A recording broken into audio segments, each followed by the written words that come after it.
नमस्कार देवियों और सज्जनों, हम लोग 37वीं रामायणी पर वार्ता कर रहे थे। अधिकांश पंक्तियां हो गई थी। हम लोग वहां पर थे जहां कहा गया, मनमथ करम करे असरारा, कल्पत बिंद धसे तिह द्वारा।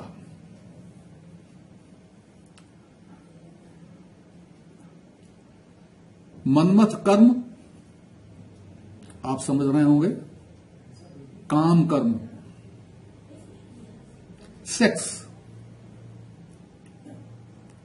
मनमथ के आगे जब कर्म लगा दिया गया तो वो सेक्स हो गया। वैसे मनमथ बड़ा बृहद शब्द है, इसके बहुत सारे अर्थ होते हैं। बल्कि ये समझ लीजिए, किसी ने कहा है कि our all the activities are instigated by sex. तो यहां चूंकि कह दिया गया मनमथ कर्म करे, तो इसका मतलब ये निखालिस प्योर सेक्स की बात हो गई। अब कहां जैनी कहां सेक्स, लेकिन नहीं। देखिए इसमें क्या कह रहे हैं कबीर। बड़ी गंभीर बात कह रहे हैं और ऐसी बात कर रहे हैं जिसे शायद मैं शब्दों में कह न सकूं। और इसीलिए कबीर ने भी उस तरह से नहीं कहा है। ऐसा नहीं कहा कि सब लोग इसको समझ जाएं। ऐसा कहा है कि केवल समझने वाला समझे। मनमथ आप जानते हैं, कर्म आप जानते हैं, असरारा हमने बताया अरबी भाषा का शब्द है जिसका अर्थ होता है भेद, रहस्य और लगातार। तीनों अर्थ होता है। असरारा का कुछ टीकाकार दुष्टता अर्थ भी लगाते हैं, लेकिन मैं समझता हूं कि दुष्टता अर्थ ठीक तो नहीं होगा। हां, बाकी दोनों अर्थ भेद, रहस्य और लगातार, इसमें से आप कोई भी रख लो, कबीर वाणी अपना काम कर जाती है। तो मनमथ करम असरारा, कल्पत कल्पना करते हुए, बिंद वीर, धसे जाता है, तिह द्वारा उस दरवाजे में धंसता है।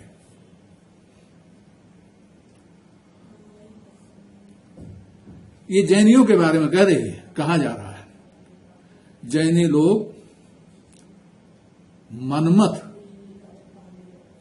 को ब्रजोली क्रिया से रोकने का प्रयास करते हैं। ब्रजोली एक क्रिया होती है जिसमें वीर को रोका जाता है, कल्पना किया जाता है कि यह वहां जा रहा है जहां जाना चाहिए, लेकिन रोका जाता है, जाता नहीं। आप समझ रहे हैं कितना रहस्य है इसमें, कितना भेद है। कल्पना करते हैं कि वहां जा रहा है जहां जाना चाहिए, लेकिन उसको रोकते हैं। ब्रजोली क्रिया यह है, ब्रजोली क्रिया। और ऐसा लगातार करते हैं, और ये रहस्यात्मक क्रिया लगातार करते हैं। ये भेद वाली क्रिया हमेशा करते हैं। मेरा ख्याल है स्पष्ट हो गया होगा। इस बारे में महात्मा कबीर की एक साखी है, काटे आम न मौरसी और फाटे जुटे न कान।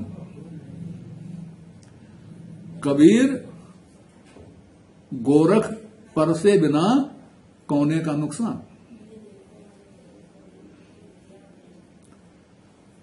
काट देने से आम में बौर आना नहीं रुकता, उसी तरह से इस तरह की क्रियाओं से मनमथ नहीं रुकता। ये तो मनमथ रोकने का एक नाटक है, रुकता नहीं है।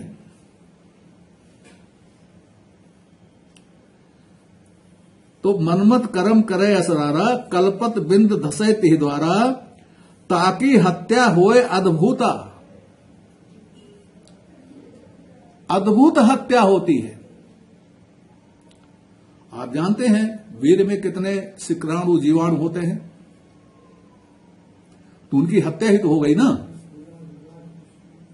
वो बने निकलने को आतुर हैं, आपने उन्हें रोक दिया तो वापस थोड़ो चले गए हो, डिस्ट्रॉय हो गए, समाप्त हो गए। तो ताकि हत्या होए अद्भुता, खड दर्शन में जैन विगुता। अब इतना कहने के बाद कबीर कहते हैं 6 दर्शनों में जैन लोग बहुत उलझे हुए हैं, बहुत उलझे हुए हैं, समझ में आने वाले नहीं है, सोफिस्टिकेटेड। तो अब यहां फिर आया खट दर्शन। अब यह खट दर्शन जो है वह है जिसमें जैन है। बीजक वाली रामायणी में खट दर्शन वह है जो वेद जनित है और वह भी है जो वेद जनित है। दोनों पर लागू होता है, लेकिन यह केवल और केवल वेद जनित 6 दर्शनों पर लागू होता है। क्योंकि जैन वेद जनित दर्शनों में नहीं है। ये लोक दर्शन के जो 6 हैं वेद जनित उसमें है।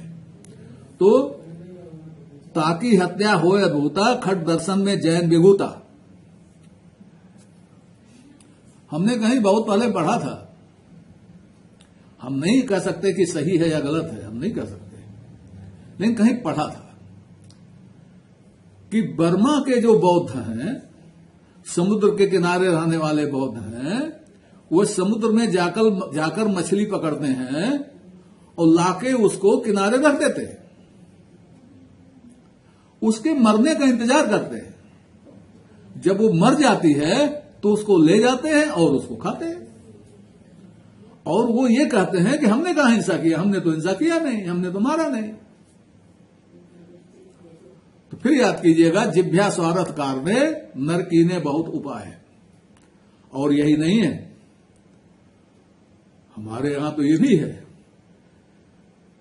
कि हम कोई पाप ना करें, शिष्यों से पाप करवाते रहें। ये अजीब चीज लग रही होगी आपको, लेकिन हम कोई पाप ना करें, शिष्यों से पाप करवाते रहें। ये हमारे यहां है, चलता है। बहुत माइन्यूट जाएंगे तो सब में चलता है, लेकिन कहीं कहीं ऐसा चलता है कि अचरज होता है। जैनी कच्चा पानी नहीं पीते,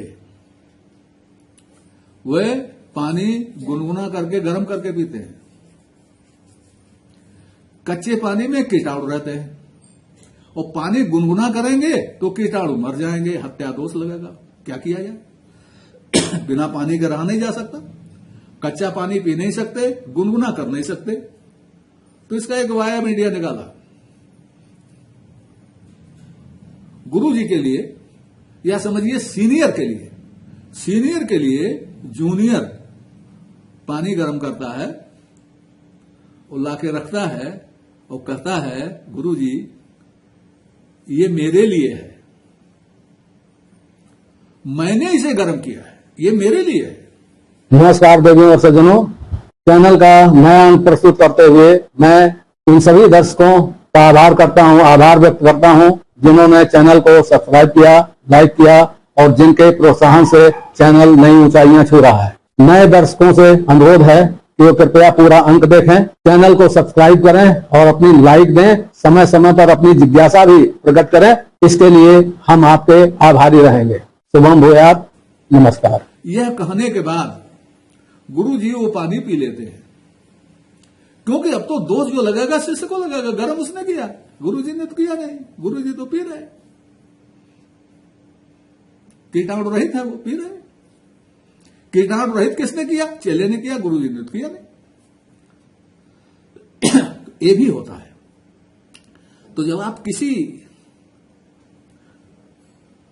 दर्शन में अंदर तक घुसेंगे, व्यवहार पक्ष देखेंगे, तब आपको उसकी असलियत पता चलेगी। सिद्धांत पक्ष में सब गुड़ी गुड़ी है, उपदेश पक्ष में सब गुड़ी गुड़ी है।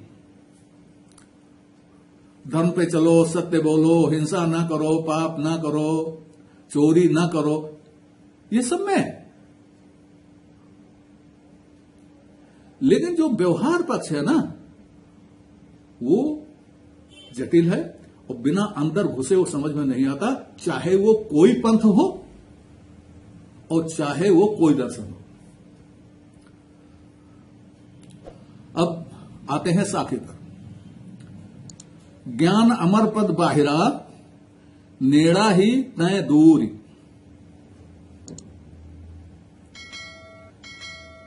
ज्ञान का अमर पद बाहर है, यह अर्थ नहीं हुआ।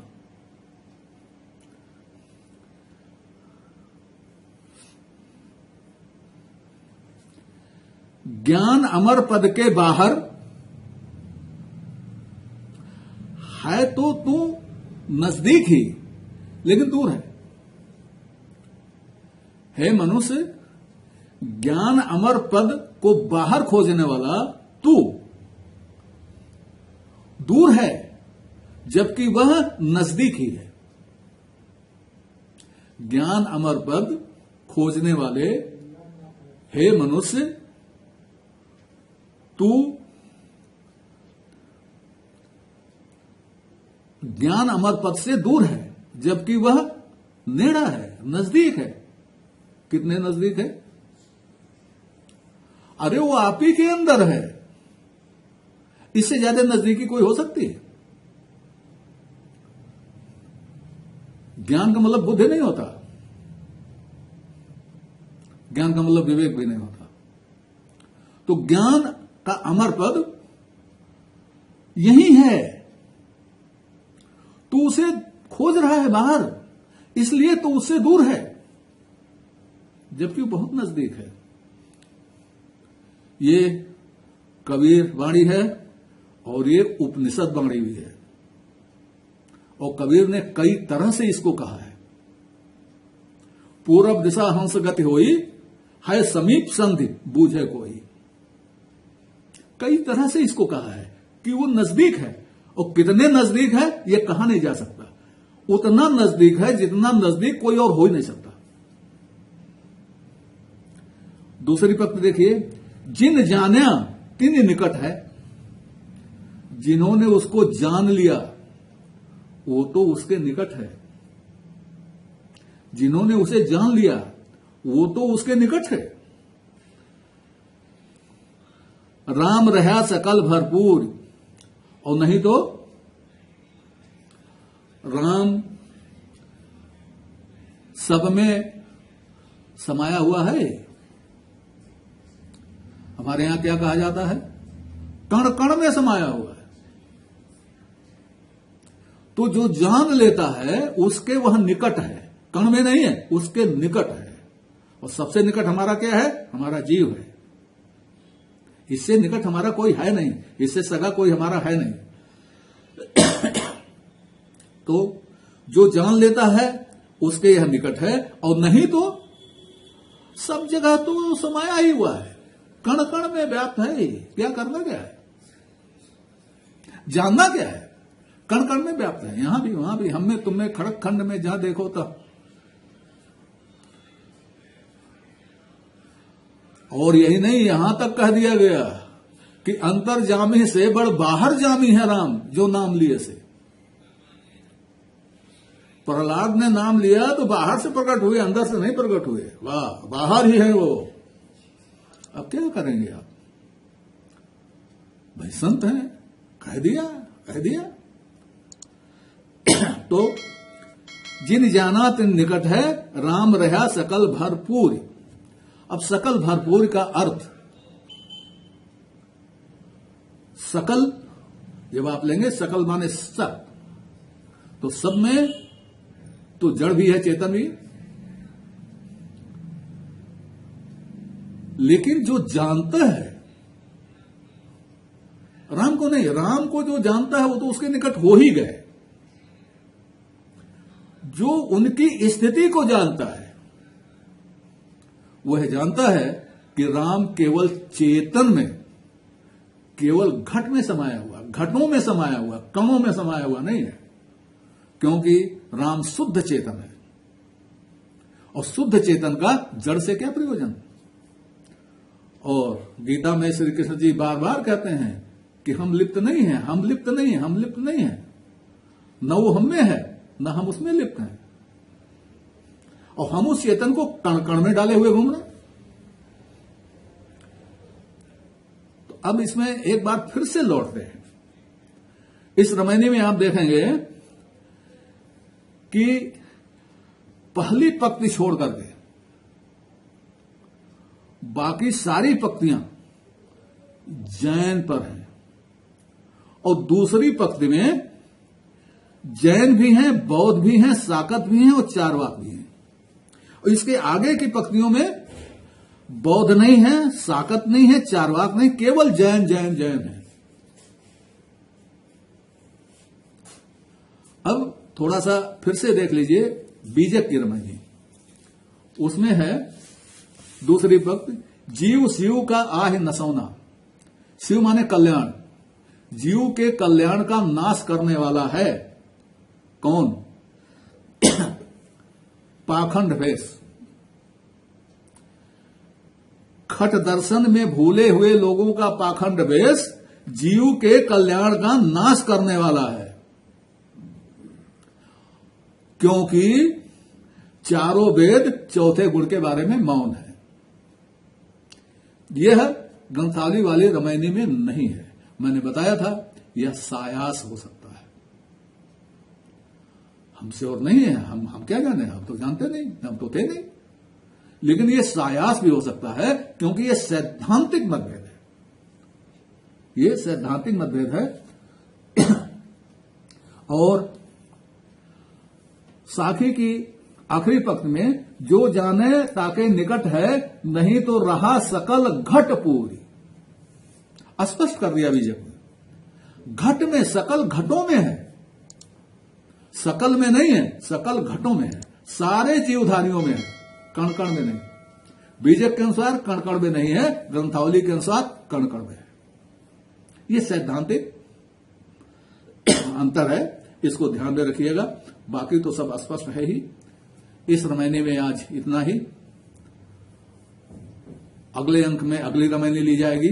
तब तक के लिए नमस्कार। आपसे निवेदन है कि श्रृंखला को अपनी लाइक दें, इसको सब्सक्राइब करें और कमेंट बॉक्स में जाकर अपनी टिप्पणी प्रस्तुत करें, अपनी जिज्ञासा व्यक्त करें, अपने प्रश्न पूछें। यथा समय आपकी जिज्ञासाओं और प्रश्नों का समाधान करने का प्रयास किया जाए। धन्यवाद।